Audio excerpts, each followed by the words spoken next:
Maybe you've got a big race coming up or a big long run you're going to do. Have you given any thought to your fueling strategy? Well, I've got 10 tips to help you before, during, and after your run.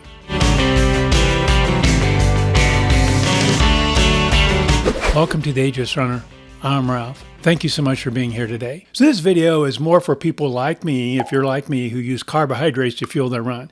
If you're somebody who does use carbohydrates, if you're a low carb eater where you use fat burning and ketone production to fuel your run, there's a little less here for you, but you may pick up a few tips that may help you anyway.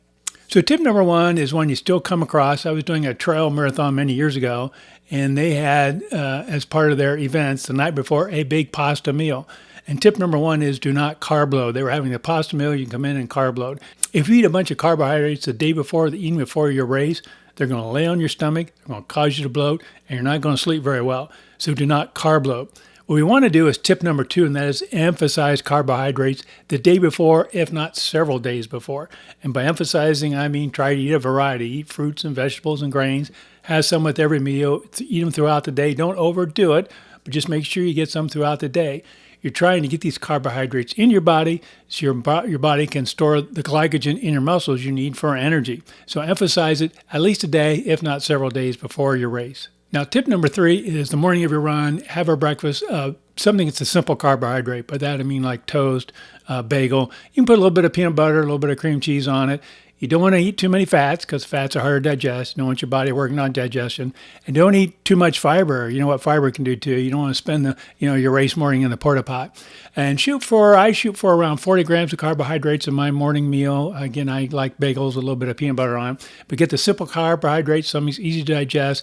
Get those in you. Your body can start working and producing that energy that you'll need for your run. Now, tip number four is something I've been doing for the last couple of years. Before I go out the door, if I'm doing a long run at home, or before I start a race, I will consume an energy gel. I use energy gels to fuel, and it gives me a boost of 20 carbohydrates. If they're simple carbohydrates, which means my body can absorb them and use them pretty easily. So I get that initial burst of energy into my body, and I'm ready to go out there and start running and fueling my body right away. Now, I'm assuming you're going to be fueling during your run. In other words, if you're running more than an hour, you're going to want to have fuel. The body will run out of its glycogen stores at about 75 minutes.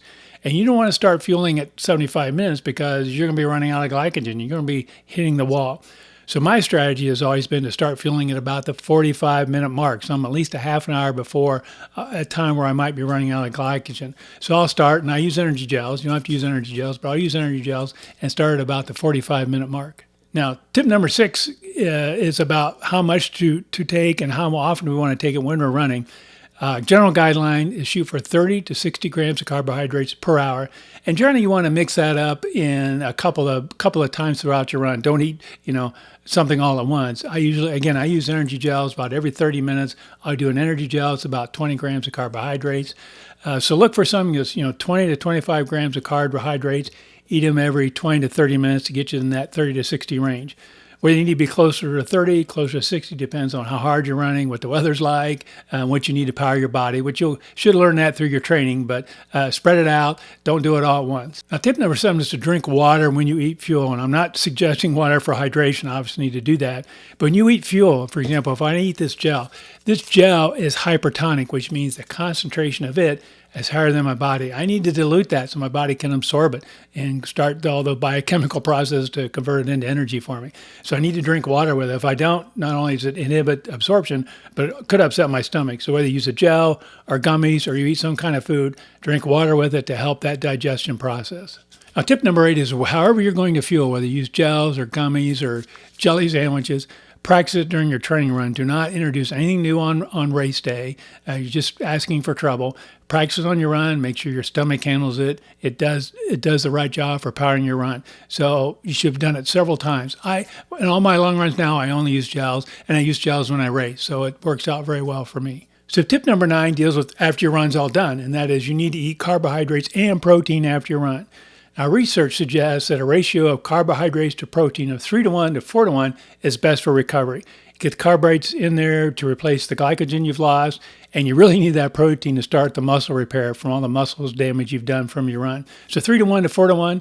There are some recovery drinks out there. I get one from Tailwind, but you can certainly do it through food. Eat some chicken or something with some bagel or crackers or something. Get that 3-to-1 to 4-to-1.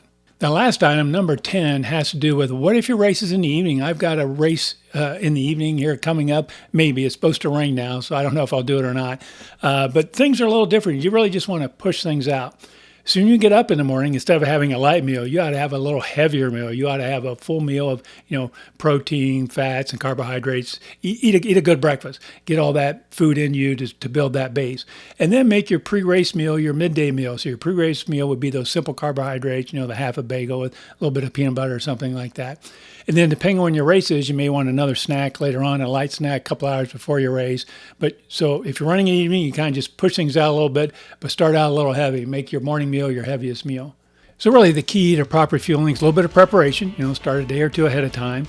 Making sure you're getting regular fuel during your run, that 30-60 grams during the hour.